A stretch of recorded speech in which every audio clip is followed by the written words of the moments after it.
Okay, now this is the review. And the only thing quirky here about the review that we've not done before is this beginning inventory. We've thrown beginning inventory in. We have 3,000 pieces of beginning inventory.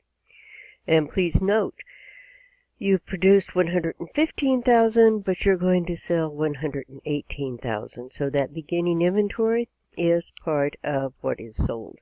So that kind of changes the complexion here. This is Managerial 102 Accounting, Variable, and this is Financial Accounting 101, Absorption. So let's do the variable first because it is a little bit different. We're only going to take the variable cost for the beginning, and that is $405,000, and that gets added to the manufacturing cost for this year or for this period. And those costs are direct materials, 40,000 times 115,000, quantity made. Direct labor is 62 times 115. And variable overhead that I've given you is 3.22 million. And that gives us a total variable available of 15,355. Now, if we had ending inventory, I'd subtract it out here. But at this point, our variable production costs for this period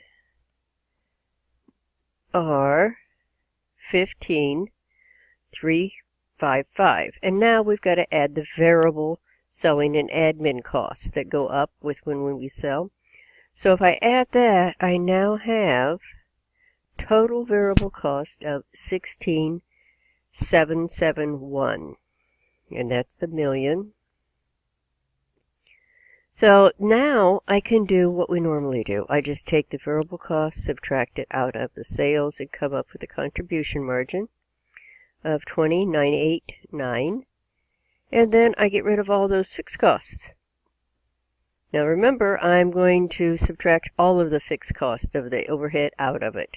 So that's 7.4 million right here gets plugged here, and your fixed selling and admin gets plugged here at 4.6 million. Adding those together, it comes to 12 million. And I come up with a net income before tax under variable costing of 8.989. Now, I'm going to let you do the Financial 101 absorption, so you can compare the two. The only difference between these is where the fixed overhead gets deducted and by how much. So you are on your own. Here's your number you're shooting for. Let's see what you can do with this. So we'll talk about it first thing in class come Monday morning.